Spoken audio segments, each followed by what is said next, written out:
Chers parents, bonsoir.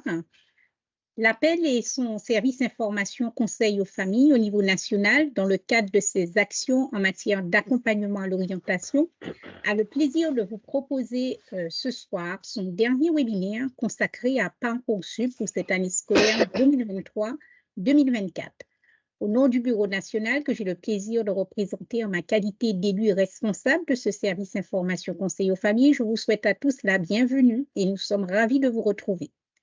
Alors, votre enfant se prépare à recevoir des réponses, des formations pour lesquelles il a candidaté dans l'enseignement supérieur. C'est une phase de la procédure que nous appelons la phase d'admission et quelquefois, elle peut générer chez nous parents de nombreuses questions, de nombreuses inquiétudes.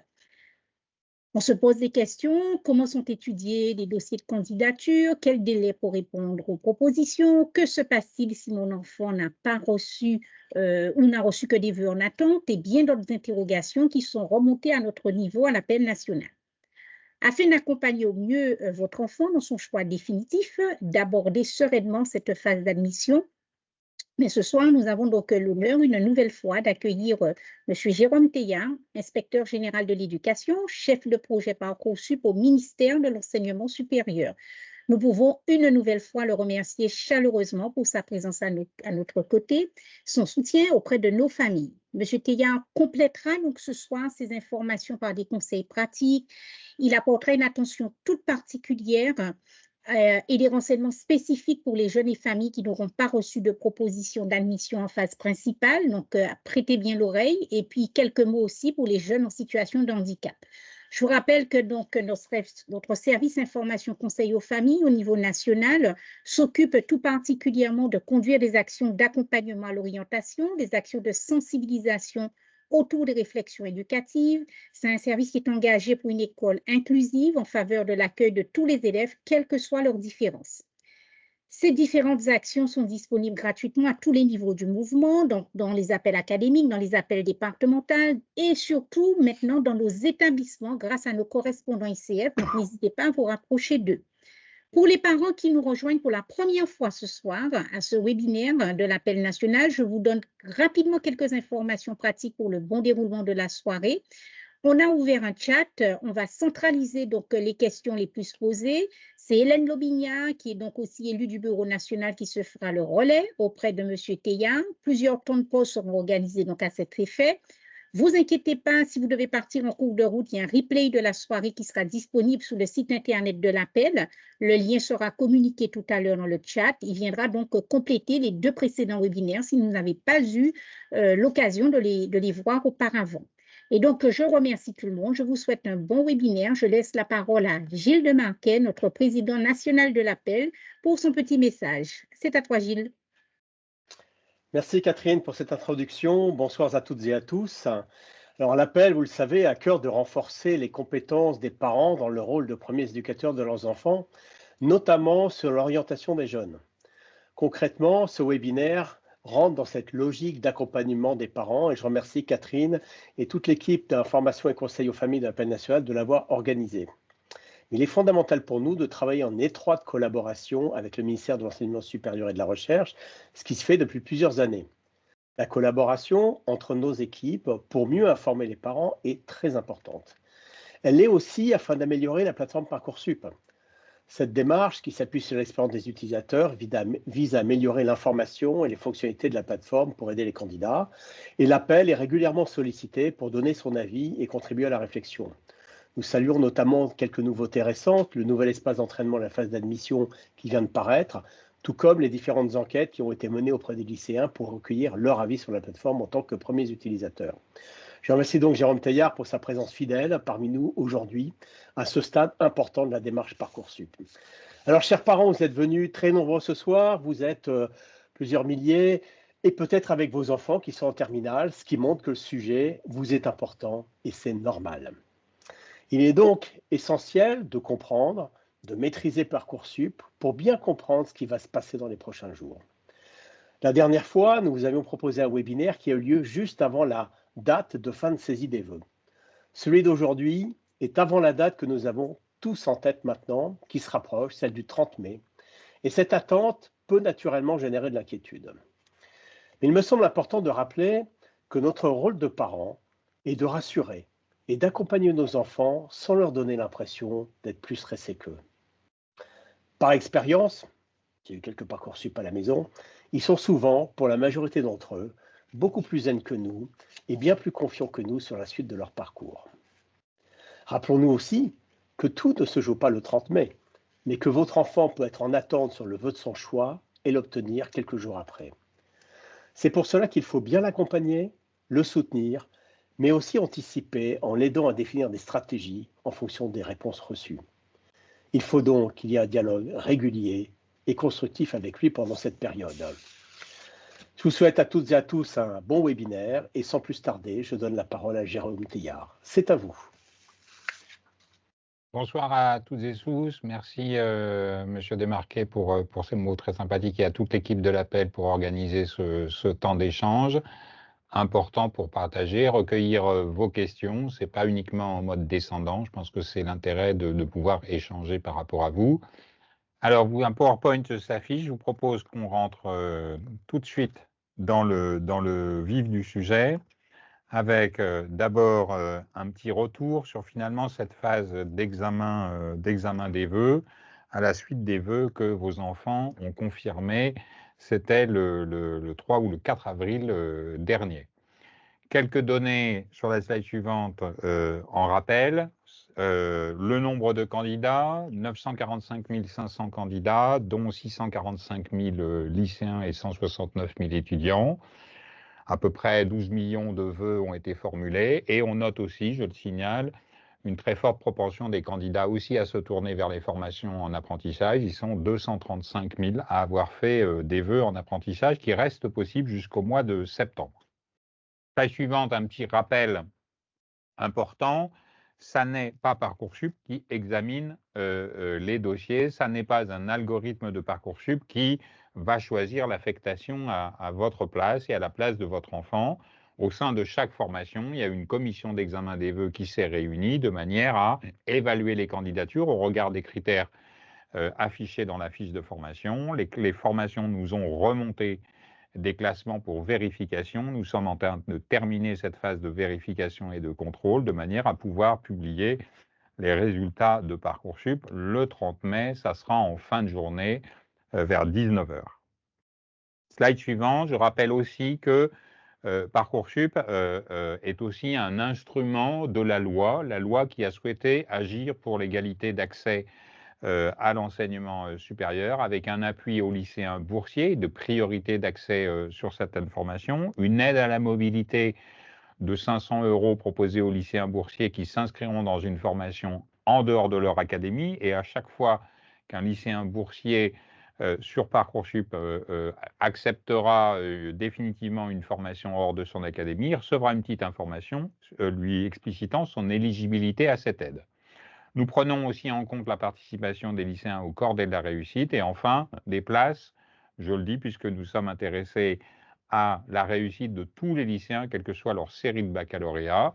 Il y a des places priorisées pour les lycéens professionnels dans les BTS et des places priorisées pour les lycéens technologiques dans les BUT, les bachelors universitaires de technologie, précisément parce que ce sont les formations dans lesquelles ils réussissent le mieux. Voilà pour ce qui a été le rappel. Je vous propose maintenant que l'on rentre dans cette phase d'admission dont M. Desmarquet vous a rappelé l'échéance au 30 mai. Alors d'abord, quelques éléments de date sur la slide suivante pour qu'on ait tous cela en tête, la manière dont ça va se dérouler. Une phase d'admission principale dont l'objectif, c'est qu'elle permette d'apporter beaucoup de réponses dès le début de son commencement, disons que dans les premiers jours. Elle débutera le 30 mai, c'est jeudi, et elle se terminera le 12 juillet. Elle est articulée avec le baccalauréat, puisque le 12 juillet, c'est le lendemain des derniers résultats du baccalauréat qui nous remonteront le 11 juillet pour le deuxième groupe. Les délais de réponse seront suspendus entre le 16 juin et le 23 juin 2024. C'est dans cette semaine-là qu'on a beaucoup d'épreuves écrites de baccalauréat, de manière à laisser aux jeunes la possibilité de se concentrer sur leurs épreuves de baccalauréat.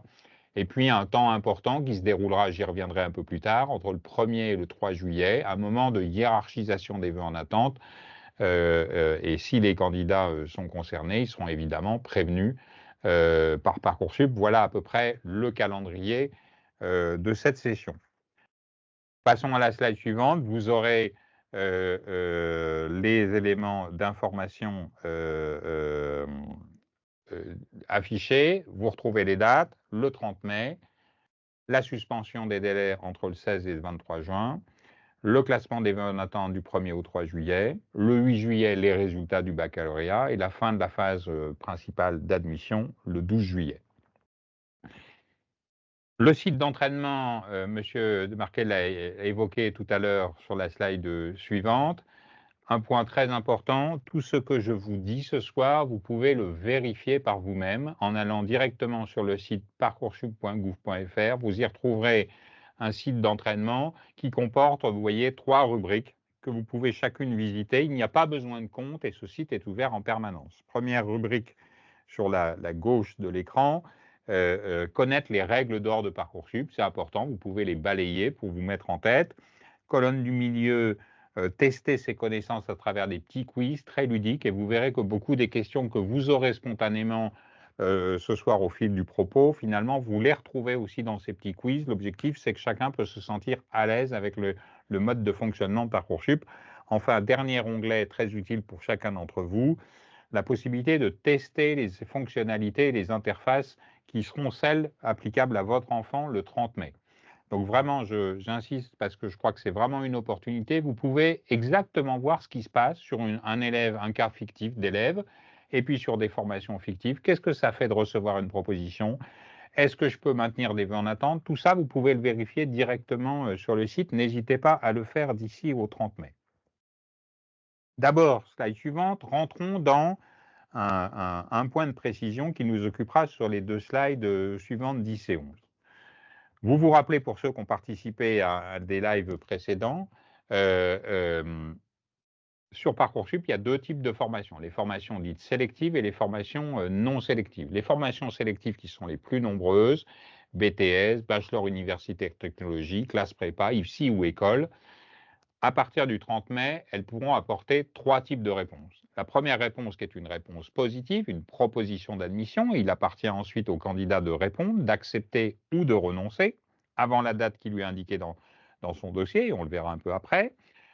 On a aussi des candidats qui seront en attente d'une place, c'est-à-dire qu'ils ont été classés par la formation, mais leur rang de classement ne leur permet pas immédiatement d'avoir une proposition d'admission. Ils sont en attente et pourront constater sur la plateforme dans leur dossier des indicateurs leur disant où est-ce qu'ils sont positionnés dans la liste d'attente. On y reviendra un peu après. Et puis, dernière possibilité pour ces formations, une réponse négative, c'est-à-dire que le candidat n'a pas été retenu pour participer à cette formation. Et là, Parcoursup donne l'information de la réponse négative et permet au candidat de consulter une notification qui est celle de l'établissement. Tout cela rejoint le fait que ce n'est pas Parcoursup qui prend la décision, Parcoursup est le messager de la décision prise par l'établissement. Si on passe maintenant sur la slide suivante aux formations dites non sélectives, ce sont les licences à l'université, ce sont les parcours préparatoires au professorat des écoles, les PPPE, ou encore les PAS, qui sont les parcours d'accès aux études de santé. Là, on a là aussi 3 types de réponses possibles à partir du 30 mai. Mais vous avez bien remarqué, il n'y a pas de réponse négative. Évidemment, les formations non sélectives ne peuvent pas dire non. Elles ne peuvent apporter que 3 types de réponses. D'abord, une réponse positive, le oui. Et comme on l'a vu, c'est une proposition d'admission, il appartient au candidat d'y répondre favorablement ou d'y renoncer. On a le oui si, je vais le détailler juste après, qui est une proposition spécifique aux universités, lorsque l'université donne une réponse positive, mais souhaite que l'étudiant puisse avoir des renforcements disciplinaires ou méthodologiques pour garantir sa réussite. Et puis, il y a une troisième situation qui est d'être en attente sur ce vœu-là, de la même manière que pour les formations sélectives. Le vœu en attente est maintenu d'office, il n'y a rien à faire, mais lorsque le candidat accepte une proposition, la plateforme lui demandera est-ce que vous souhaitez conserver ou renoncer à un vœu en attente. Et on peut tout à fait garder ces vœux en attente entre le 30 mai et jusqu'au 12 juillet, tout au long de la durée de cette phase principale.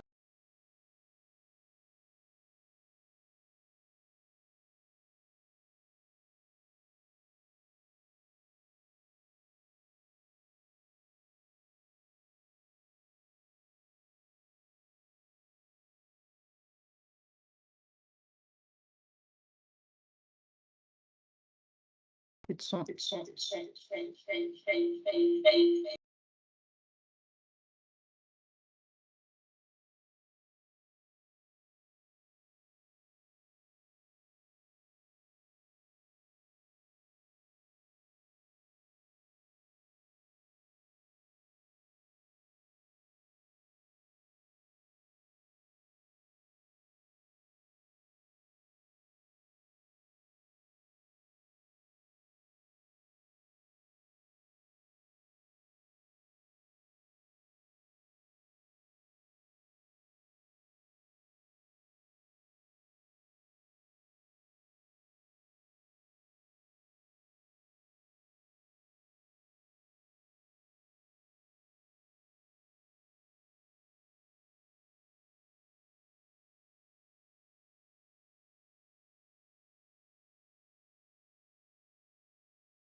Alors, vous l'aurez compris, nous avons eu un petit souci technique. Nous avons perdu Monsieur Teilhard et essayons de retrouver Monsieur Teilhard aussi rapidement que possible, que nous puissions continuer notre webinaire et que vous puissiez poser vos différentes questions.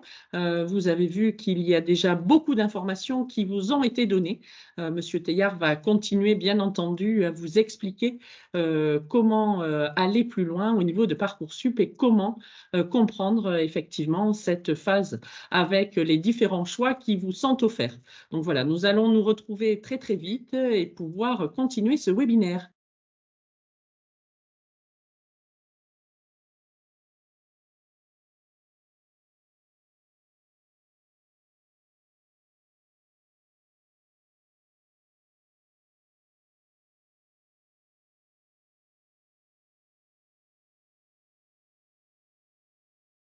Alors, est-ce que je vous ai retrouvé? Absolument, Monsieur Teilhard. Ah, voilà. Pour l'équipe technique, faites-moi un petit texto, c'est le mieux, parce que je n'avais pas eu l'impression de vous avoir perdu, moi, de mon côté. Mais voilà, c'est important. Alors, où est-ce que... Nous en sommes restés à la slide numéro 12 et nous vous attendions patiemment pour pouvoir continuer sur les WICI. Parfait. Alors, je reprends mon propos. Donc, j'avais signalé dans la slide 11, on peut avoir une proposition de l'université qui est un oui-si et pas un oui. Alors, première chose, c'est d'abord une réponse positive, une proposition d'admission. Simplement, elle est conditionnée au respect d'un dispositif d'aménagement, d'accompagnement que propose l'université. De quelle nature peut être ce dispositif? Ça peut être un accompagnement méthodologique, par exemple à la prise de notes, ça peut être un module de remise à niveau dans certaines matières, par exemple des matières scientifiques, ça peut prendre la forme d'un tutorat individualisé ou collectif par un enseignant ou des étudiants tuteurs. Toutes ces infos, vous les retrouvez sur le bouton Info sur le WICI qui est en face de la proposition d'admission de votre dossier. Dernier élément, dans certains cas plutôt rares, l'accompagnement peut même aller jusqu'à un programme consistant à ce que la durée de la formation sur la licence soit de 4 ans plutôt que 3 ans. C'est assez limité comme cas. Alors, peut-être, au-delà des informations que je vous donne, comment interpréter un WICI? Première chose, l'interpréter positivement, ça veut dire que la formation pense que vous pouvez accéder à cette formation, mais qu'il faut que vous soyez accompagné pour réussir. Deuxième élément, ça peut aussi être pour vous un élément peut-être d'alerte. Imaginons, votre enfant reçoit à la fois une proposition oui, puis une proposition de l'université oui-si. Peut-être dans la comparaison des deux, faut-il prendre en compte le fait que dans un des deux cas, finalement, l'université vous a envoyé une forme d'alerte pour dire attention, la réussite n'est pas garantie dans cette filière. Alors ensuite, à vous de voir avec votre enfant. Il est très intéressé, c'est sans doute ce qu'il va falloir qu'il aille dans cette formation, il peut l'accepter si c'est vraiment ce qu'il préfère, mais ça voudra dire qu'il faudra qu'il se mobilise durant son enseignement grâce à l'université. Et puis peut-être que s'il préfère l'autre ou qu'il hésitait vraiment, peut-être que c'est un signal d'alerte qui peut l'amener plutôt à privilégier l'autre formation. Chacun choisira, mais au moins vous avez l'élément signalant ce qu'est ce WICI. Slide suivante, j'ai évoqué le fait que dans les formations sélectives, il pouvait y avoir des réponses négatives. C'est évidemment le cas, c'est le principe même des réponses des formations sélectives. Lorsqu'il y a une réponse négative sur la slide 13. Parcoursup, alors si on peut retrouver la slide 13, on va y arriver. Voilà, super. Je rappelle que ça n'est pas Parcoursup qui a pris la décision, mais Parcoursup va vous garantir un droit à l'information, de manière à ce que vous puissiez, avoir l'information du refus finalement, et vous pouvez, à partir de votre dossier, retrouver en face de chaque vœu concerné, consulter la notification de l'établissement signée par le responsable de l'établissement qui vous explique finalement à la fois le sens de cette réponse et qui vous dit comment solliciter le responsable de formation pour avoir des explications. Vous êtes en droit de demander des explications et vous pourrez le faire dans un délai d'1 mois, la formation ayant, elle, 2 mois pour ensuite répondre à votre demande. Et puis, s'il s'agit d'une formation publique, eh bien, vous avez la possibilité de contester devant le tribunal, c'est un principe général, contester dans un délai de 2 mois une décision prise par une formation publique. Voilà, c'est votre droit et Parcoursup vous le garantit de manière à l'expliciter. Passons maintenant à la situation en slide 14, finalement, la situation dans laquelle votre enfant va recevoir une proposition d'admission. La question la plus importante, c'est est-ce qu'il faut que je me connecte en permanence pour voir si j'ai une proposition? La réponse est non. Les propositions n'arrivent que le matin. Elles vont être actualisées, alors ça sera le 30 mai à partir de 19 h que commencera la phase d'admission, mais en permanence entre le 31 mai et le 10 juillet, des propositions seront générées et le dossier de vos enfants sera actualisé. Comment votre enfant reçoit une proposition et sait qu'il a reçu une proposition? Il est alerté le matin par un SMS, par un mail dans sa messagerie personnelle. C'est l'adresse mail valide qu'il avait renseignée dans Parcoursup. Il reçoit, y compris dans la messagerie intégrée de son dossier, une information. Point important, il n'y a pas d'application mobile dédiée pour Parcoursup. L'application Parcoursup est compatible avec les smartphones. Et à peu près de ce que je sais, 2 tiers des lycéens utilisent leur portable, leur smartphone pour pianoter sur Parcoursup. Moi, ce que je peux vous dire, c'est peut-être des fois intéressant de se rapatrier sur un ordinateur de manière à avoir complètement, dans le partage de l'information, une bonne visibilité sur l'information avant de choisir. Mais chacun décide. Ce qui me paraît très important, c'est de vous signaler ce soir, comme je l'ai fait dans les précédents lives que nous faisions ensemble, c'est que les parents peuvent tout à fait renseigner leurs coordonnées de mail et de portable dans le dossier de leur enfant. Il n'est pas trop tard pour le faire, vous pouvez le faire encore aujourd'hui. Et si vous le faites, eh bien, toute alerte que j'enverrai sous forme de SMS ou de mail à votre enfant, vous la recevrez automatiquement en même temps. Je crois que c'est très important parce que c'est un moyen aussi de se rassurer. À partir du moment où il y a un délai à respecter, eh bien, vous serez prévenu de ce délai et vous serez prévenu des alertes et des relances de manière à ce que votre enfant n'oublie pas une échéance à respecter. Revenons, je parlais d'échéances à respecter. Si on les détaille dans la slide 15, quels sont ces délais à respecter? Et vous verrez ensuite dans la slide 16 que c'est très facile de voir quel est le délai à respecter. Mais je vous explique la mécanique. Pour toute proposition qui sera reçue le 30 ou le 31 mai, c'est-à-dire jeudi ou vendredi matin, votre enfant aura jusqu'à dimanche 2 juin 23h59 pour répondre.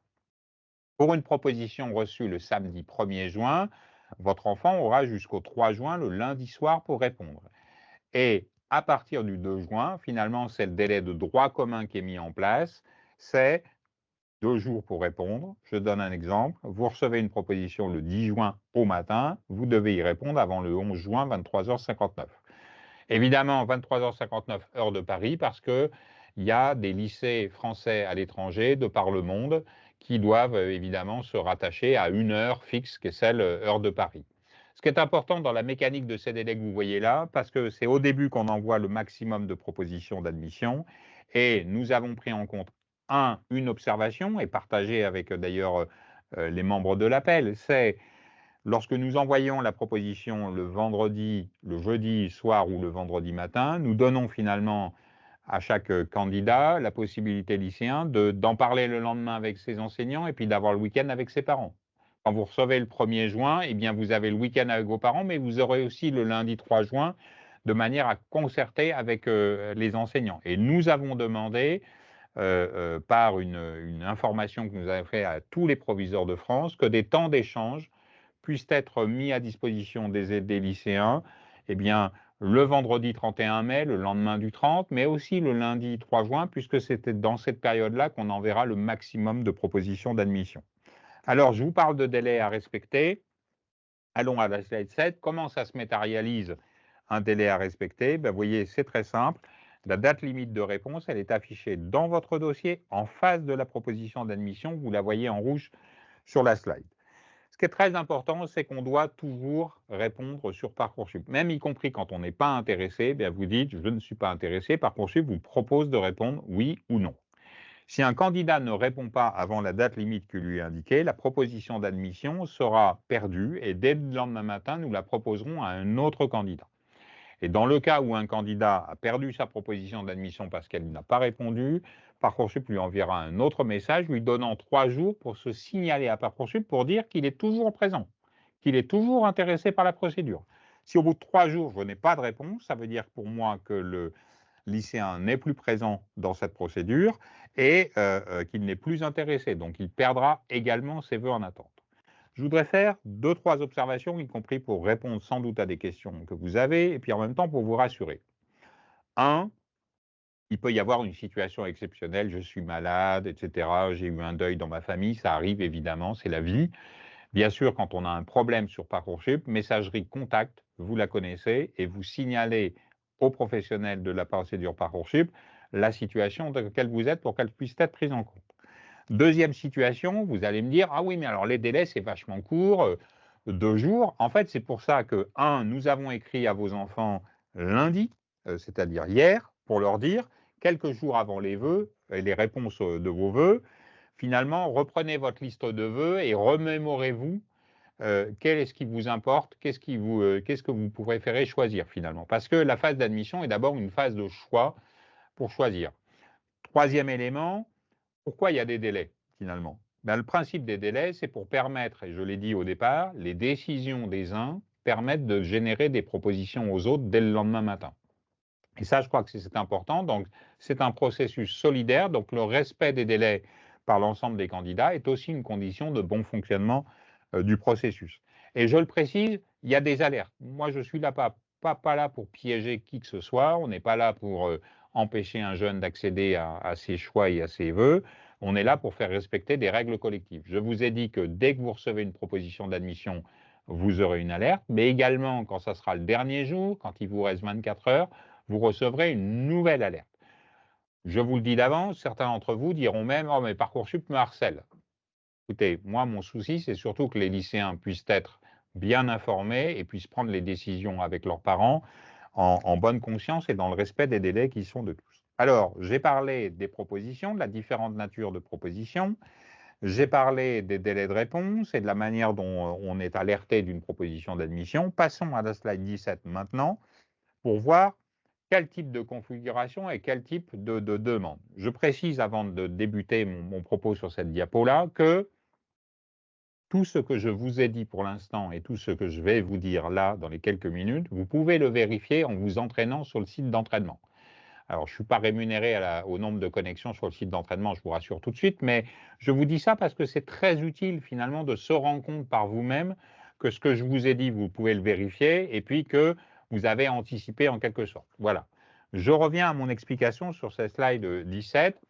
Première situation simple, entre guillemets, le lycéen reçoit une seule proposition d'admission et il a d'autres vœux qui sont en attente. Il lui appartient de décider d'accepter ou de renoncer à la proposition. Et quand il va le faire, Parcoursup va lui demander est-ce que pour les autres vœux en attente, vous souhaitez les maintenir ou vous souhaitez y renoncer? Ça, c'est une question qu'on ne pose que si vous recevez une proposition d'admission. Si vous n'avez que des vœux en attente et pas de proposition d'admission, ils sont automatiquement maintenus, il n'y a rien à faire. Face à ces questions-là, est-ce que vous souhaitez accepter une proposition en maintenant des vœux en attente ou en acceptant définitivement? Finalement, il y a 2 attitudes à avoir.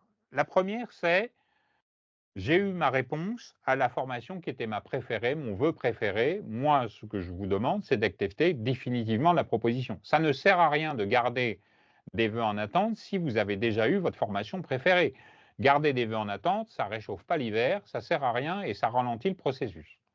Par contre, si vous avez une proposition d'admission sur une proposition qui vous intéresse, mais qui n'est pas celle que vous préférez, pour laquelle vous êtes en attente, eh bien à ce moment-là, vous avez le droit de l'accepter, de garder votre proposition préférée en attente, et lorsque celle-ci se transformera en proposition d'admission, vous aurez à nouveau à choisir, est-ce que cette nouvelle proposition, je l'accepte? Si vous l'acceptez, vous me rendrez la précédente. Si vous y renoncez, évidemment, vous garderez la précédente.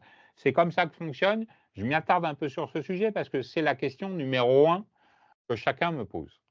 Deuxième situation, le lycéen reçoit plusieurs propositions d'admission et il a des vœux en attente. Alors, j'anticipe votre question, est-ce qu'on peut garder plusieurs vœux qu'on a reçus?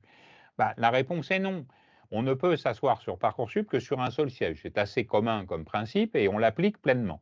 Donc, si vous recevez 2 propositions en même temps, vous devez choisir l'une des 2. Et en faisant un choix, vous renoncerez finalement à une proposition qui sera proposée dès le lendemain matin à un candidat qui est en attente. C'est ça le principe de solidarité de Parcoursup. Évidemment, vous avez le droit de décider. J'ai évoqué, si vous avez 2 propositions qui arrivent en même temps, eh bien, vous avez le même délai de réponse et à ce moment-là, vous avez 2 jours pour vous prononcer. Si vous recevez des réponses avec des délais de réponse différents, vous répondez par séquence. Vous avez le droit, 1, de répondre à la première dans le délai et puis de dire j'accepte ou je renonce, et puis 2, de dire je réfléchis parce que j'attends le 2e délai. Voilà, Parcoursup vous ménage du temps aussi pour vous permettre de vous adapter. Vous avez là aussi à chaque fois, comme quand vous avez à décider si vous recevez, si vous gardez ou si vous renoncez à une proposition, vous aurez toujours la question, qu'est-ce que vous voulez vous faire des vœux en attente qui vous restent? Et puis si vous acceptez définitivement la proposition, eh bien en quelque sorte, vous aurez la consultation des modalités d'inscription dans la formation. Et pour vous, j'allais dire, Parcoursup, c'est terminé. Il restera à votre enfant, à réussir son baccalauréat, puisque c'est le sésame. Et à partir du juillet, il pourra aller s'inscrire dans son établissement. Je reviendrai un peu plus tard sur la question de l'inscription administrative. Slide 18, autre situation, mon enfant ne reçoit que des réponses en attente. Je le reprécise, 1, ces vœux en attente sont automatiquement maintenus. Il n'y a pas d'opération à faire pour vérifier en quelque sorte que mes vœux sont bien maintenus en attente. Ils le sont. 2, chaque lycéen pourra consulter des indicateurs, je vais y revenir aussi, pour savoir où est-ce qu'il en est dans la liste d'attente et comment la liste d'attente évolue. Si on est dans une situation où le lycéen ne reçoit que des réponses négatives, c'est une autre situation, eh bien, elle peut arriver lorsqu'on a fait que des vœux sur des formations sélectives. Dès le 30 mai, eh bien, le candidat pourra demander un conseil et un accompagnement auprès de son lycée. Dès le 31 mai, donc c'est-à-dire vendredi, nous écrirons à ce moment-là à ces candidats pour leur signaler qu'ils peuvent solliciter un accompagnement dans leur lycée.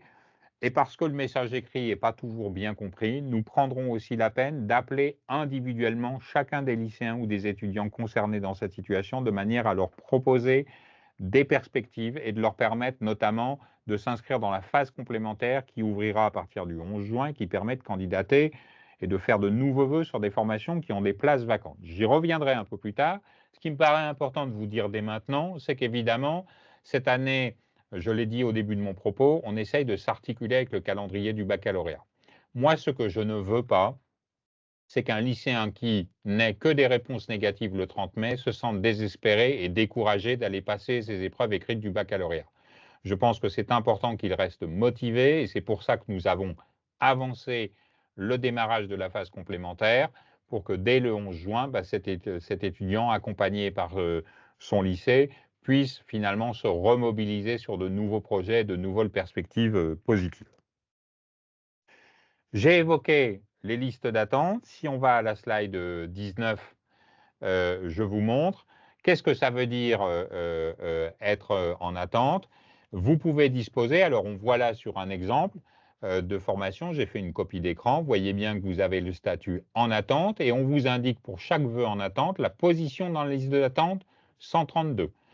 Vous aurez chacun dans son dossier une petite vidéo que nous avons faite liste d'attente, comment ça marche, et une infographie même sur les listes d'attente en internat pour ceux qui ont fait des vœux en internat dans les classes préparatoires aux grandes écoles.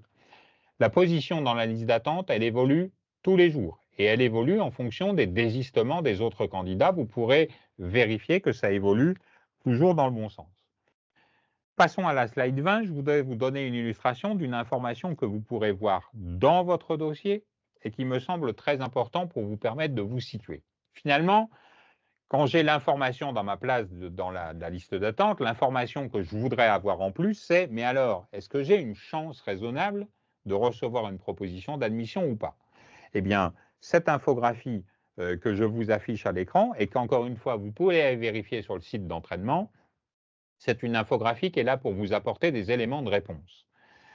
Première chose, quand vous voyez, vous avez la barre qui est en gris à gauche et qui vous donne le rang du dernier candidat classé dans la session 2023, c'est-à-dire le dernier candidat classé dans la formation qui a eu une proposition d'admission. On voit, si je ne me trompe pas, 184. Et puis vous voyez, voilà, c'est parfait, vous voyez aussi le rang du classement, le vôtre. Il est à gauche, c'est mon rang de classement, numéro 104. Vous voyez même l'information, c'est la barre en bleu. Le rang du dernier candidat appelé aujourd'hui, il était au rang de classement 41.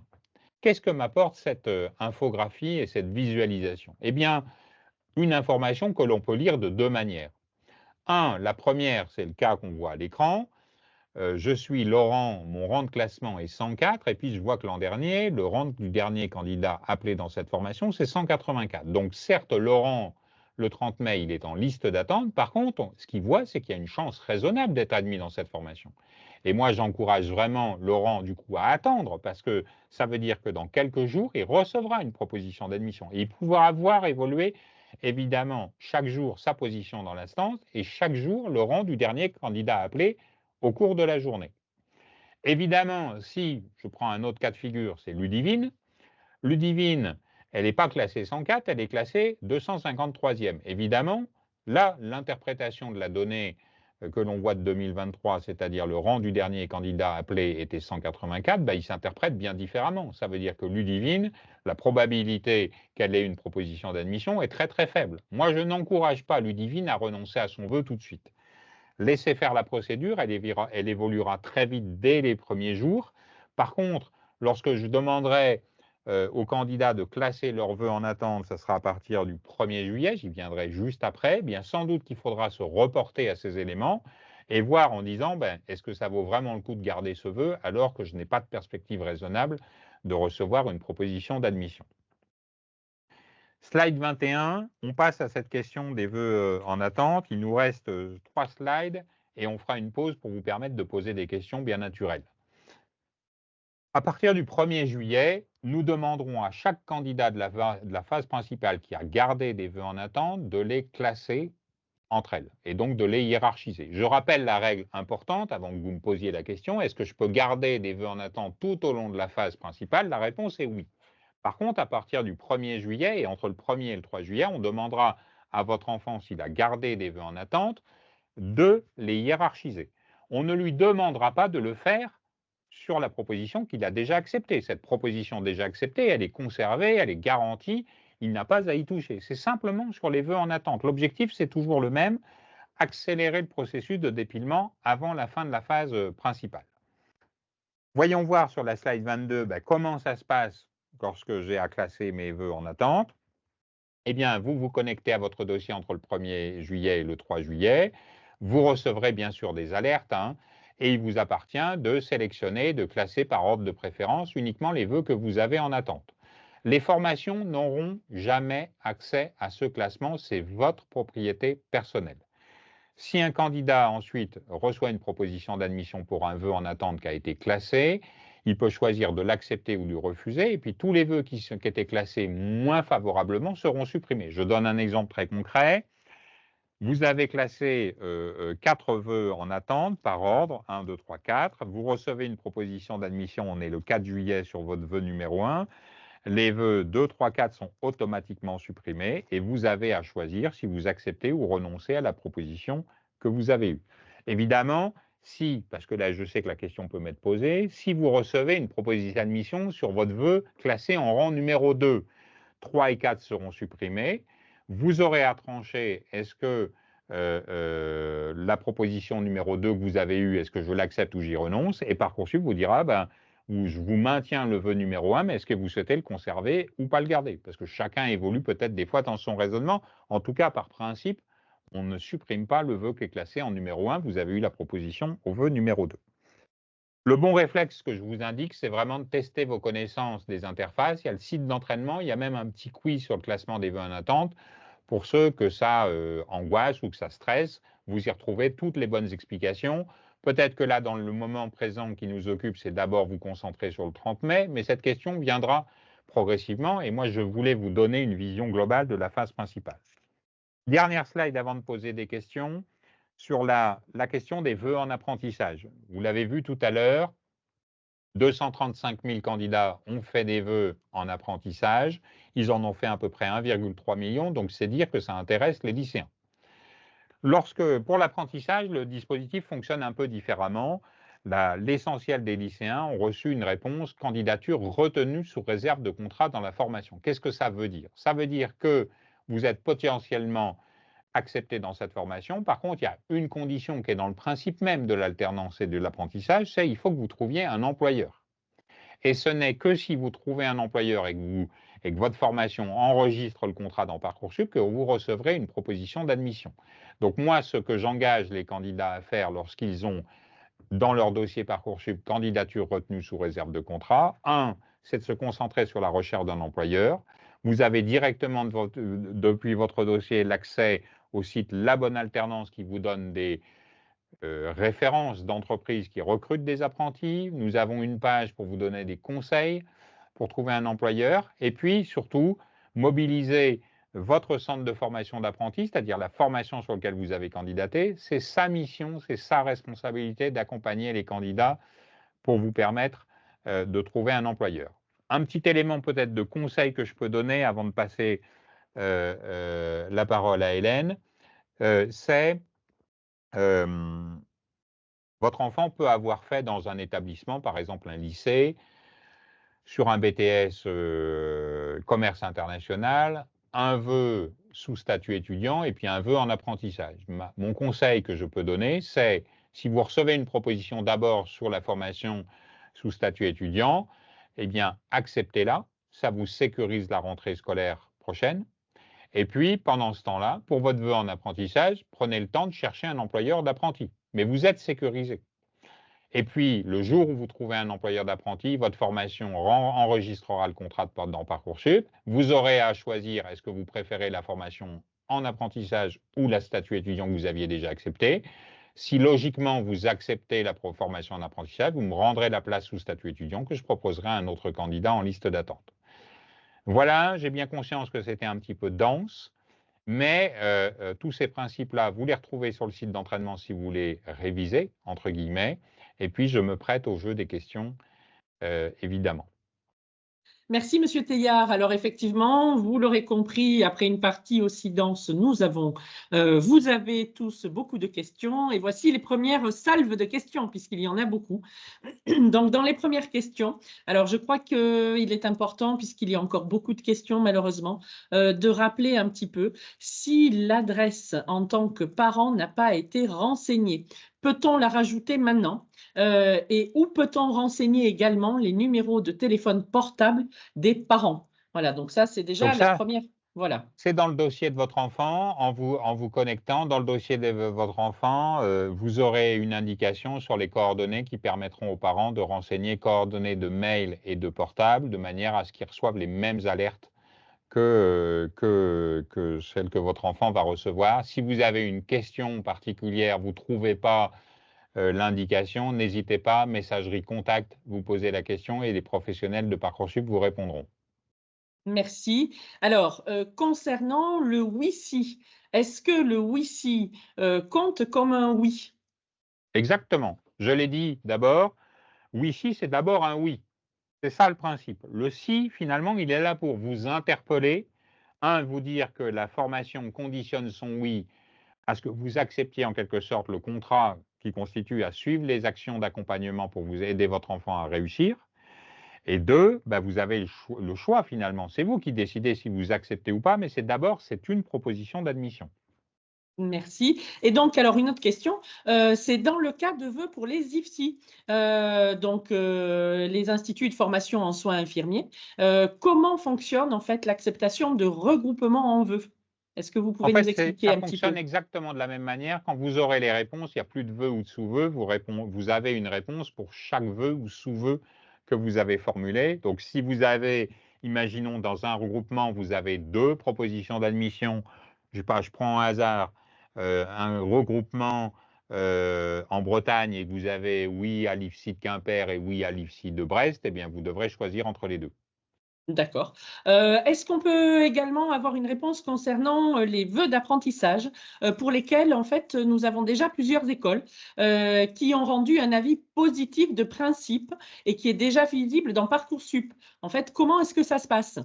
Alors, c'est exactement ce que je viens d'évoquer dans la slide précédente. Vous Oui. avez l'information candidature retenue sous réserve de contrat et elle ne se conclura, ça n'est pas une proposition d'admission, c'est ça que je veux dire, c'est ça qui est important à retenir. C'est une invitation à aller trouver un employeur d'apprenti. On a ouvert plus tôt et on terminera plus tard sur les vœux en apprentissage parce que la saison de l'apprentissage n'est pas exactement celle de la saison scolaire, entre guillemets. Et donc, quand vous avez l'affichage dans votre dossier retenu sous réserve de contrat, ça veut dire que je vous invite à aller finalement chercher un employeur d'apprenti. Et puis, comme je l'ai dit juste avant, vous avez tout à fait la possibilité d'accepter une formation sous statut étudiant en attendant d'avoir trouvé votre employeur d'apprenti pour la formation en apprentissage qui vous intéresse le plus. Donc, soyez stratège en quelque sorte pour ménager, sécuriser votre entrée et en même temps, prenez le temps pour trouver un employeur d'apprenti. N'hésitez jamais à solliciter le centre de formation d'apprentis. C'est sa mission, sa responsabilité. Il est même payé pour ça, pour vous aider votre enfant à trouver un employeur d'apprenti. Alors, et pour un vœu qui serait en attente, combien de temps peut-on le garder sans le valider? En fait, vous n'avez pas à le valider. Il est automatiquement maintenu, c'est ce que j'ai dit tout à l'heure. Vous n'avez à vous prononcer sur je conserve, je maintiens ou je renonce à un vœu en attente que si vous recevez une proposition d'admission. Et quant à la durée de la conservation, eh bien, ma réponse, je la fais en 2 temps. 1, vous pouvez maintenir des vœux en attente entre le 30 mai et le 12 juillet. 12 juillet. Par contre, le 1er juillet, je vous demanderai de classer les vœux en attente. Et si, imaginons, prenons un cas, Christelle. Christelle, au 1er juillet, elle a une proposition acceptée et 3 vœux en attente. Sa proposition acceptée, elle est garantie. On n'y revient plus. Sur ces 3 vœux en attente, Christelle doit les classer 1, 2, 3. C'est assez simple. Imaginons que Christelle, au 3 juillet, 23h59, elle a classé que 1 et 2. Le 3e vœu en attente sera supprimé, il ne sera plus visible le 4 juillet. Mais c'est Christelle qui a choisi. Finalement, elle a choisi, elle ne l'a pas classé elle-même. Donc, elle a la responsabilité de classer. Là aussi, je rassure les parents, au moment du classement des vœux, chaque candidat concerné, c'est-à-dire chaque candidat à qui il reste des vœux en attente, qu'on souhaitait les conserver, il recevra un mail, un SMS d'alerte.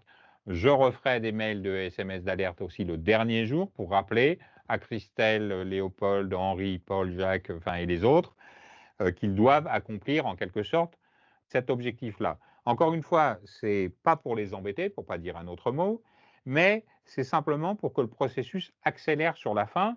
Et ce qui est important, pourquoi on le fait au 1er juillet? 1, au 1er juillet, les épreuves du bac sont terminées. 2, les formations sont quasiment remplies. Donc, en fait, vous pouvez regarder les indicateurs que j'ai affichés tout à l'heure, que j'ai commentés tout à l'heure, et là, tirer les conséquences. Est-ce que ça sert que je garde un vœu si je n'ai pas de perspective d'avoir une réponse? Enfin, vous voyez, qu'est-ce que je préfère comme vœu? La seule règle qui doit vous guider, c'est qu'est-ce que je préfère faire? C'est la motivation.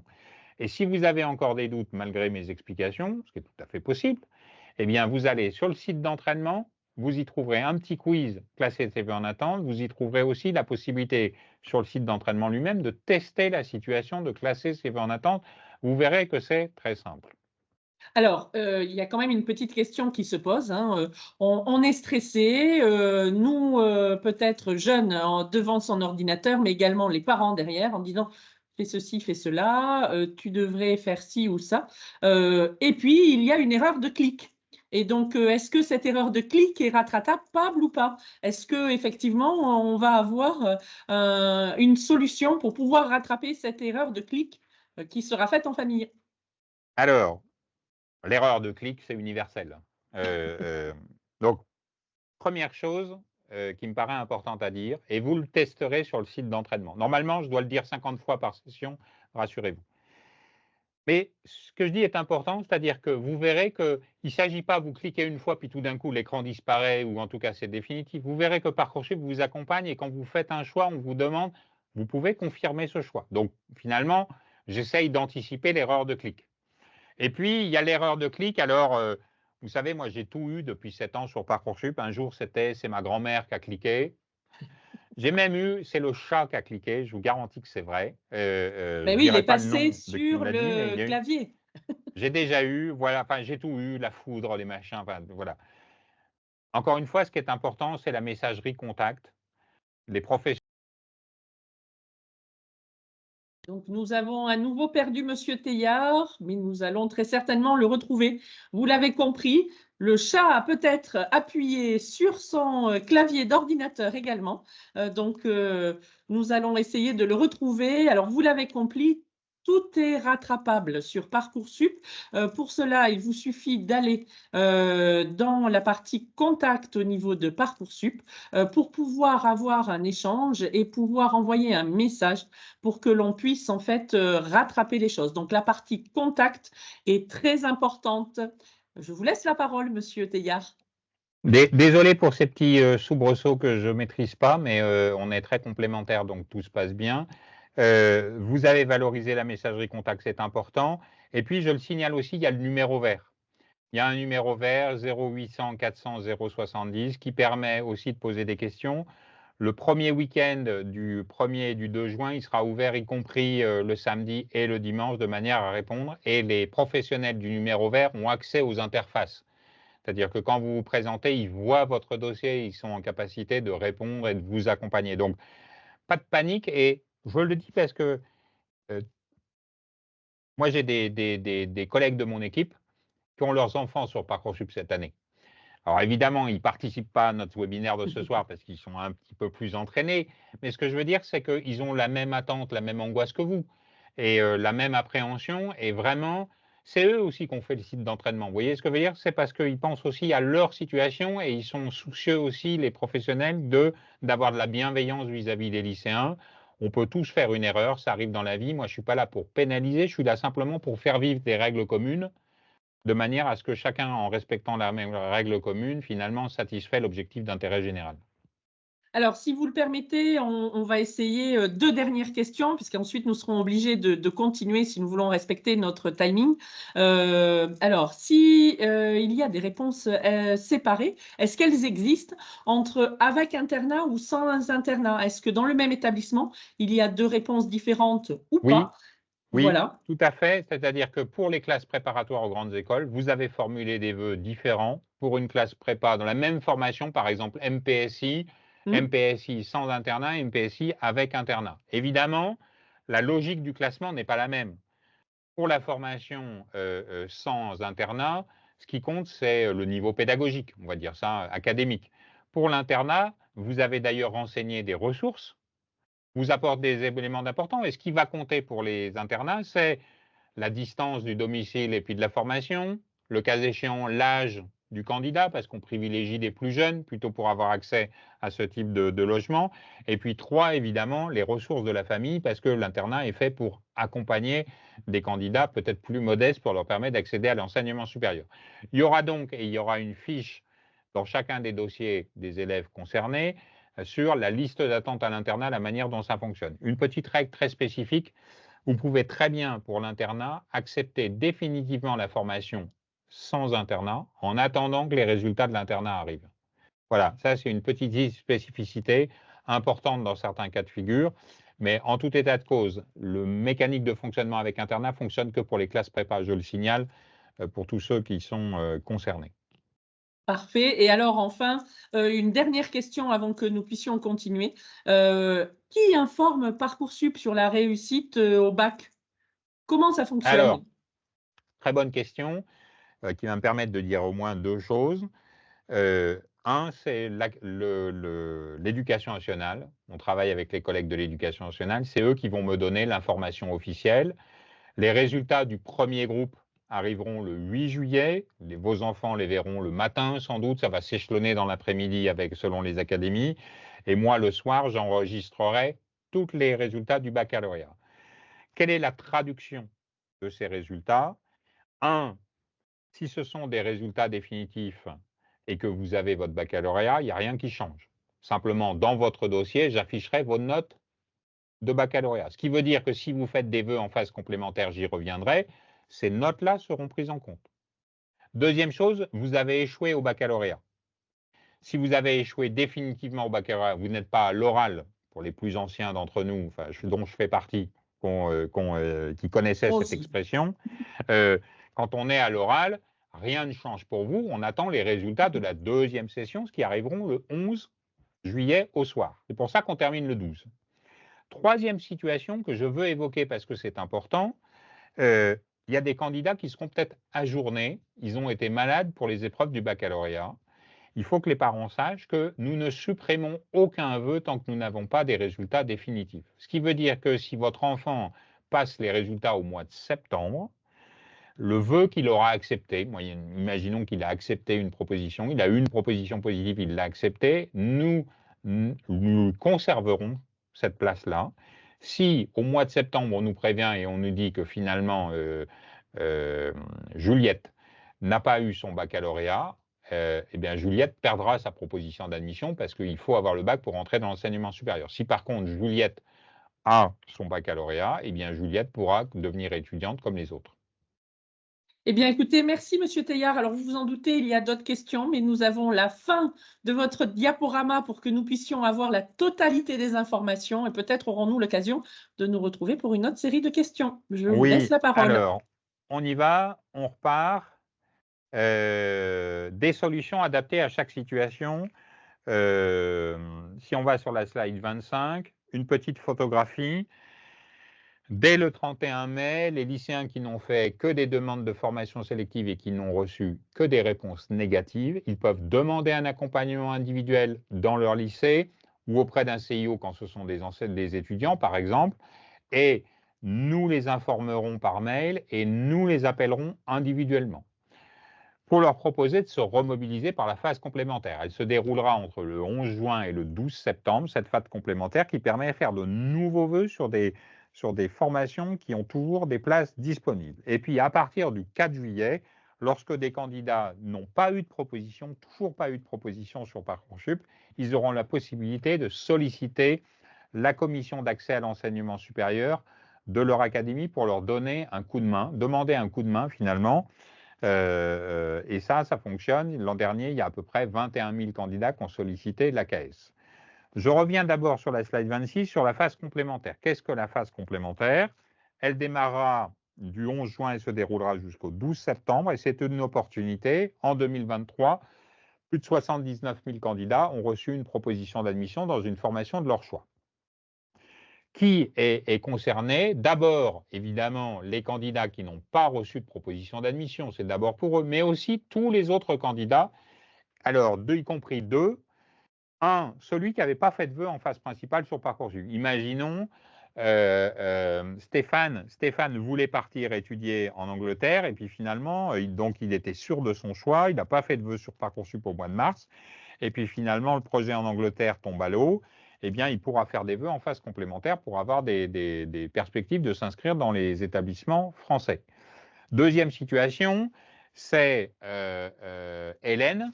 Hélène, elle a eu une proposition en phase principale, et puis, elle voit en phase complémentaire, elle va y faire un tour, elle a le droit de le faire, et puis elle s'aperçoit que tout d'un coup, juste à côté de chez elle, il y a un BTS qu'elle n'avait pas vu, qui ne l'avait pas intéressé dans un premier temps, mais elle a changé de projet, et elle décide de faire une candidature pour ce BTS. Imaginons qu'elle a une proposition d'admission, eh bien, elle peut l'accepter. Mais évidemment, si Hélène accepte cette proposition, elle me rendra la proposition qu'elle a eue à phase principale. Vous voyez l'objectif, c'est toujours la possibilité de permettre au plus grand nombre de choisir la formation qui vous intéresse le plus. Comment on accède à la phase complémentaire? Eh bien, directement à partir de son dossier Parcoursup, sur la carte des formations, elles seront toutes affichées. Il y aura une actualisation chaque jour du nombre de formations proposées. Évidemment, il ira grandissant puisque au départ, ce seront que les formations finalement qui ont déjà épuisé leur liste d'attente et puis progressivement, il y aura de nouvelles formations avec une très grande diversité de formations. Il y a 10 vœux maximum et il y a une règle spécifique à bien retenir, c'est lorsqu'on a été non retenu par une formation sélective en phase principale. Par exemple, Christian était refusé sur son BTS Management Unité Commerciale, et puis il s'aperçoit qu'en phase complémentaire, il y a toujours le même BTS dans le même lycée qui est présent, il ne peut pas faire de vœu sur ce BTS. Par contre, il peut tout à fait faire un vœu en phase complémentaire sur un BTS d'un autre lycée, mais le même BTS, Management Unité Commerciale, dans la ville d'à côté.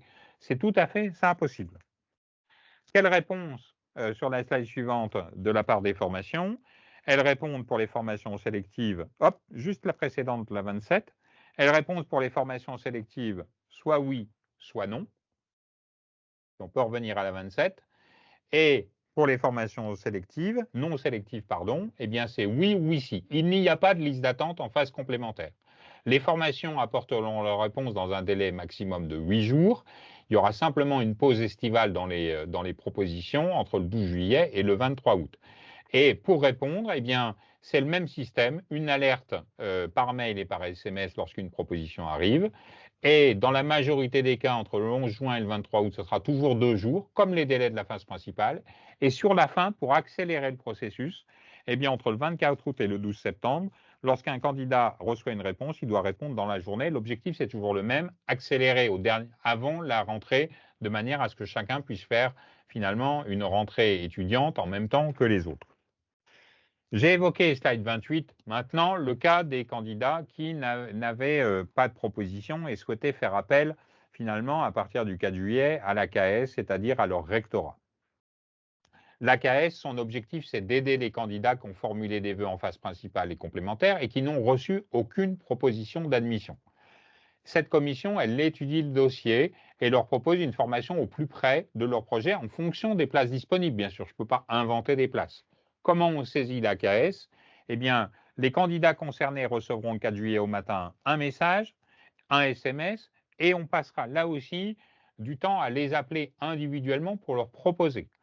Les candidats doivent ensuite saisir « Je sollicite l'AKS » depuis leur dossier directement. C'est un bouton qui n'existe pas aujourd'hui, mais qui existera à partir du 4 juillet. Et puis, lorsque les propositions elles sont faites directement dans le dossier, et les candidats devront accepter ou renoncer. Évidemment, l'objectif, c'est qu'ils acceptent les propositions que leur fait la commission, et la commission examinera et aura accès au dossier de manière à faire les propositions les plus adaptées aux candidats.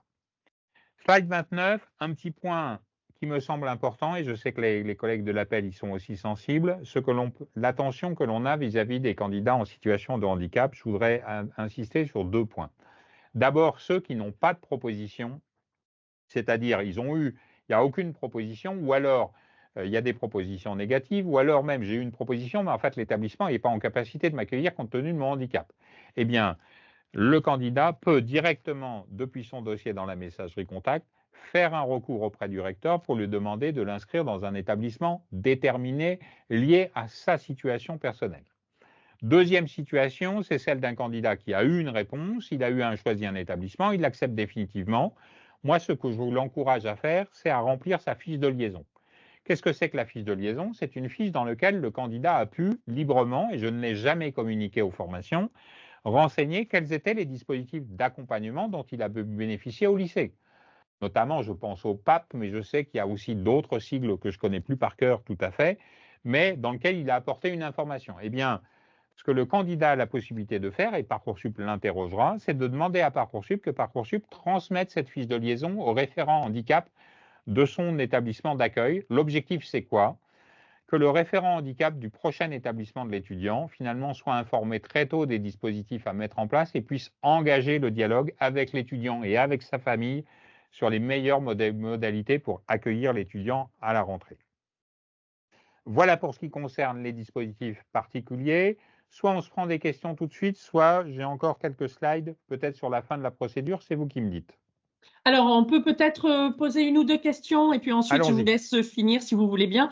Est-ce que vous pouvez nous préciser le site d'entraînement, vous nous en avez beaucoup parlé, mais est-ce que vous pouvez nous dire, est-ce qu'il sera toujours accessible après l'ouverture de la phase d'admission? Exactement, il sera disponible tout le temps. Et il sera même Parfait, disponible toute l'année. d'accord.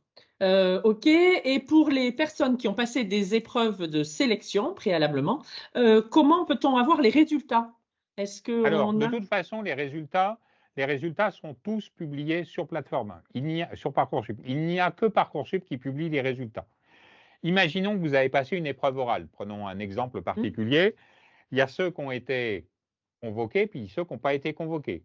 Et ceux qui n'ont pas été convoqués, j'imagine que la formation leur a écrit pour leur dire qu'ils n'étaient pas convoqués pour cette deuxième séance. Donc le 30 mai, ils recevront une réponse négative, mais qui leur confirmera la raison pour laquelle, finalement, ils n'ont pas été convoqués à l'oral. Deuxième situation, j'ai été convoqué à l'oral et je n'ai pas eu finalement encore ma réponse. Eh bien, la réponse, je l'aurai le 30 mai. Toutes les réponses se font sur Parcoursup. Je vais donner juste un ou deux cas. Il me restait ce matin, sur les 1200 classements que j'ai enregistrés, non, sur les 12 000 classements que j'ai enregistrés, pardon, il m'en restait 8 dans lesquels je n'avais pas eu les résultats. Lorsque la formation concernée n'a pas, Parcoursup publiera en disant résultats connus ultérieurement. Ça peut arriver pour quelques formations, mais je vous dis, c'est 8 classements sur 12 000. Donc, vous voyez, c'est très marginal. Autrement, Oui. toutes les réponses seront connues à partir du 30 mai à 19 h en fin de journée après les cours. Parfait. Alors, deux petites questions. Vous avez parlé tout à l'heure du chat qui pouvait effectivement Ah, le chat. déconnecter, voilà, les petites choses, mais que se passe-t-il avec les vœux encore en attente au 12 juillet? Et puis, ben, en fait, que se passe-t-il si le site bug et qu'on ne peut pas y accéder le jour J? Alors, je vais répondre à la deuxième, et puis sur l'autre question, c'est dans mon propos qui suit. Alors, on travaille pour pas qu'il y ait de bugs. Et la deuxième chose, c'est que précisément, à 19 h, quand vous vous connecterez, pour l'essentiel des candidats, vous n'aurez accès qu'à une visualisation. C'est-à-dire, vous ne pourrez pas agir sur votre dossier, mais vous verrez les résultats. Et ce faisant, en organisant ce système, ça nous permet de gérer l'afflux phénoménal de consultations sur ce moment-là. Mais rassurez-vous, pour deux points. Un, à partir de 22 h, chacun sans doute récupérera la possibilité d'agir directement dans son dossier parce qu'il y aura beaucoup moins de monde, tout le monde aura vu les résultats entre guillemets. Et puis surtout, c'est ça qui est le plus important. Moi, je ne vous demande pas de vous précipiter. Ce qui compte, c'est de regarder les résultats. Mais vous avez jusqu'au dimanche 2 juin, je vois que vous avez tous suivi. Quand vous recevez une réponse le jeudi soir 30 mai, vous avez jusqu'au dimanche 2 juin, 23 h 59 pour répondre. Donc, pas de précipitation. Après, moi, je peux comprendre. Vous avez eu votre formation rêvée, tout ça. Ça vous libère de cliquer, cliquez. Mais faites-le peut-être à 22 h.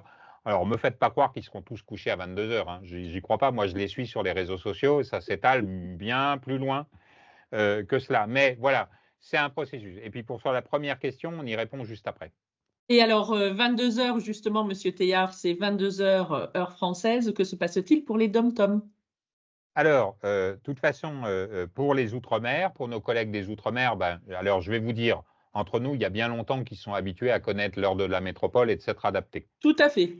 Voilà, donc ils sont très adaptés à ces situations-là. Évidemment, on les gère avec les académies pour que chacun soit à son horaire et puisse organiser son processus d'accompagnement finalement dans le temps voulu. Donc, sans doute, je crois qu'il y a 6 heures de décalage avec la Martinique et avec la Guadeloupe. Vous voyez quelle heure, 19 h, à quelle heure ça va donner, 22 h, à quelle heure. De toute façon, la plateforme, faut bien le savoir, la plateforme fonctionne 24 heures sur 24.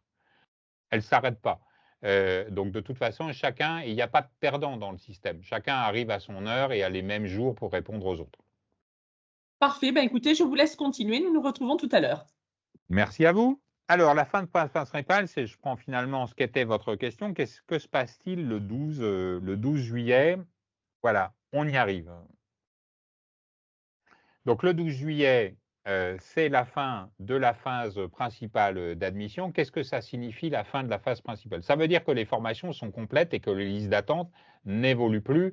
À partir du 12 juillet, tous les vœux qui sont restés en attente et qui auront été conservés et classés par les candidats seront automatiquement archivés dans le dossier.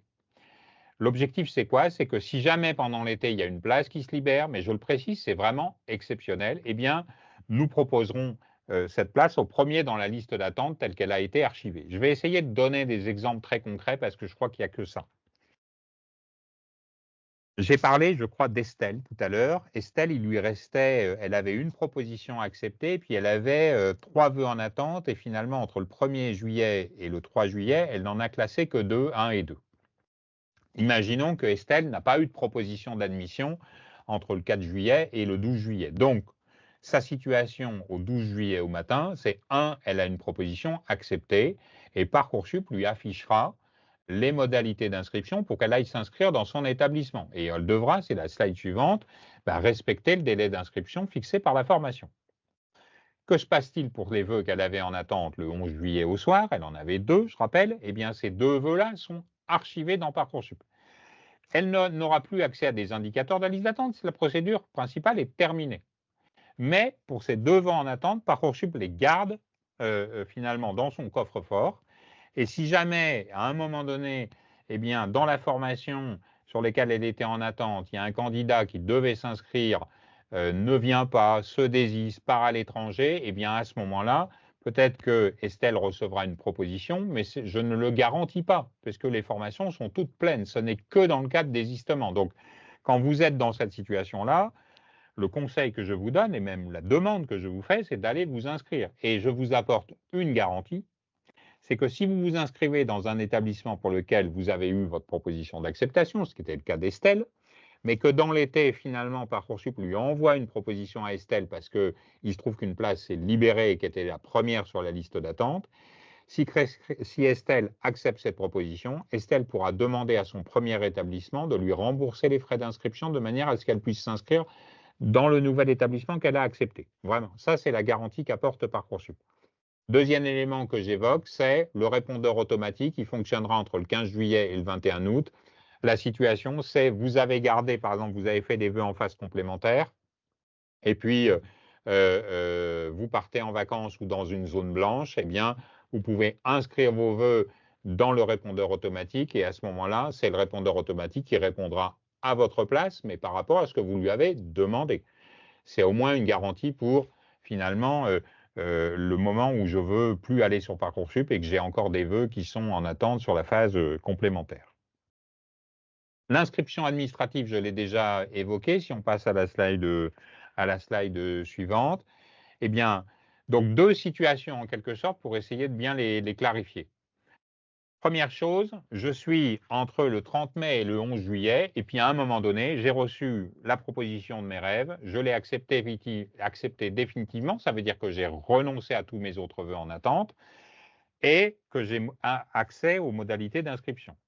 Le 8 juillet, je reçois mon baccalauréat, et là, Parcoursup vous indique bien qu'une fois que vous avez votre baccalauréat, vous devez, avant la mi-juillet, aller vous inscrire. Deuxième situation, c'est celle qu'on a évoquée avec Estelle. Estelle avait accepté une proposition mais gardé des vœux en attente. Le 12 juillet en matin, j'affiche à Estelle pour la formation qu'elle avait acceptée. Voilà les délais d'inscription à respecter, les modalités, c'est-à-dire les pièces à fournir en quelque sorte.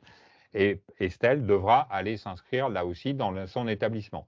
L'inscription administrative, elle se fait directement auprès de l'établissement, elle ne se fait pas sur Parcoursup. Les modalités sont affichées, ils sont propres à chaque établissement. Vous l'avez dans la petite rubrique « Consulter les modalités d'inscription » qui est affichée dans votre dossier. Il faut bien respecter la date limite. Et je précise que lorsqu'on a accepté une formation en dehors de Parcoursup, l'établissement vous demandera une attestation de désinscription ou de non-inscription sur Parcoursup, de manière à éviter évidemment les situations de candidats qui accepteraient des choses en dehors de Parcoursup tout en gardant des vœux sur Parcoursup, ce qui du coup nuit à la bonne affectation des vœux et des places auprès de l'ensemble des candidats. Je vais passer tout de suite à la slide 34. Voilà, mes conseils en quelque sorte pour résumer, puis on reprendra quelques questions avant de terminer. Avant le 30 mai, moi, mon conseil, c'est voyez avec vos enfants vous êtes bien sûr qu'il a bien gardé ses identifiants et ses mots de passe. Si jamais il les a perdus, ses mots de passe, et il les redemande sur Parcoursup, comme sur les autres sites, il y a toujours une procédure pour changer son mot de passe. 2, travaillez avec votre enfant peut-être pour qu'il réfléchisse à ses vœux qu'il avait faits de manière à, puisque dans la phase d'admission, une fois qu'elle va démarrer, il aura à faire des choix et on l'a vu dans des délais contraints. Je le précise, Parcoursup permet toujours de changer d'avis au fur et à mesure des propositions reçues et chacun peut suivre la situation qui évolue en fonction des places qui se libèrent à travers les indicateurs que j'ai évoqués tout à l'heure. Abordez cette étape avec sérénité. Vous pouvez utiliser le site d'entraînement, la page conseil qui sera sur parcoursup.gouv.fr dès ce soir, je crois. Vous n'avez pas besoin de vous connecter tous les jours puisque vous recevez des alertes que lorsqu'il y a une proposition d'admission. Soyez attentifs au délai de réponse. Les candidats, c'est la règle d'or numéro 1, doivent obligatoirement répondre à chaque proposition. On répond, même si vous n'aimez pas la candidature, la proposition d'admission, vous y renoncez, mais il ne faut pas rester en disant « je ne réponds pas parce que je n'aime pas ». C'est ça qui est important. Et je rappelle que lorsqu'on ne répond pas aux propositions, eh bien on perd sa place et le lendemain, je la propose à un autre. Slide 35, simplement vous donner dans le paysage de tout ce que vous retrouverez sur le site parcoursup.gouv.fr. Ce sont à la fois des infographies, dont certaines seront même directement dans le dossier des candidats, et des petites vidéos pour vous permettre de vous y retrouver. Slide 35, si c'est possible, 35. Voilà, des petites vidéos avec tout ce qu'il faut savoir sur la phase d'admission, les listes d'attente, comment ça marche, des questions-réponses les plus fréquentes. Voilà, vous voyez la liste de tous ces éléments qui sont mis à disposition directement sur le site. Et puis, dernière slide pour terminer, en 2 mots. Évidemment, il ne faut jamais rester seul avec sa question. Il y a des sessions de chat et de live organisées avec lycéens, étudiants et parents d'élèves. Ils sont tous affichés en programmation sur le site parcoursup.gouv.fr. Le numéro vert, je l'ai évoqué, 0800 400 070, il est gratuit. Il y a des numéros spécifiques pour les Outre-mer, on l'a évoqué. Et je précise que ce numéro vert sera ouvert exceptionnellement jusqu'à 20h le vendredi 31 mai, tout le week-end 1er et 2 juin de 10h à 16h, et il sera à nouveau ouvert jusqu'à 20h le lundi 3 juin.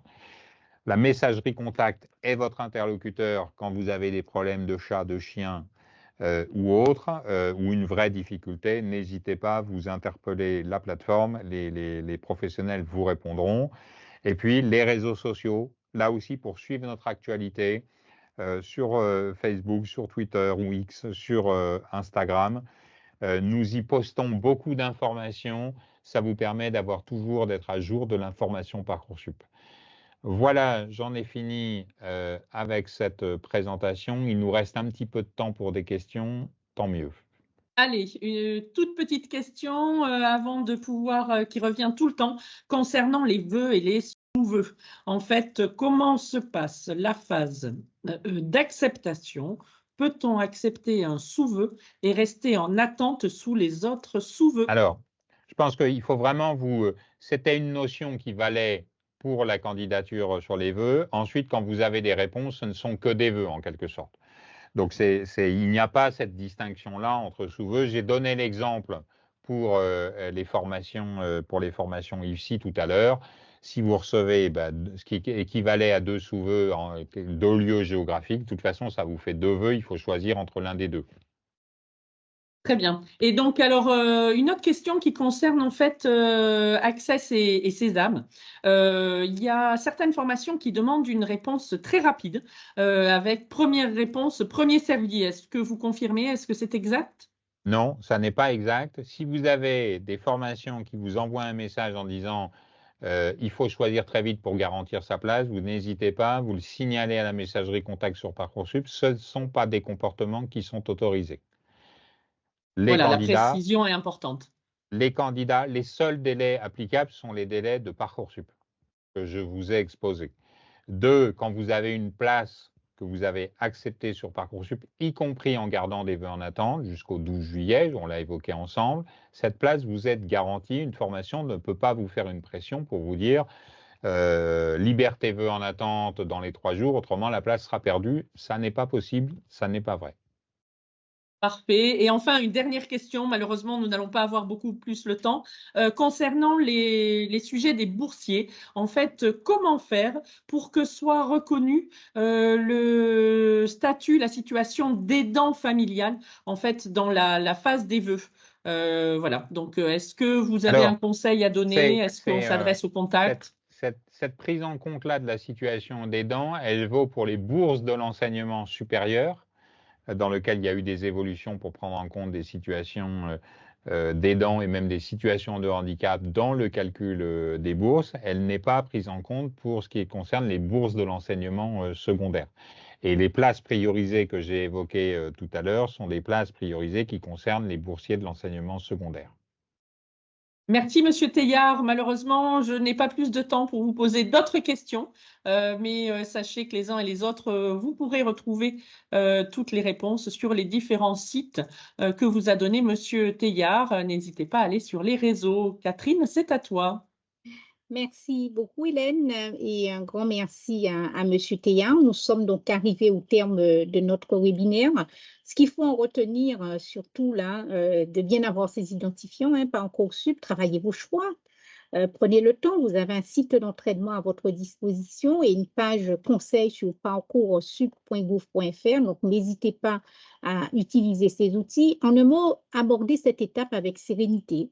Pas besoin de vous connecter tous les jours, on vous l'a dit, il y a des alertes par SMS, par mail qui vont vous arriver.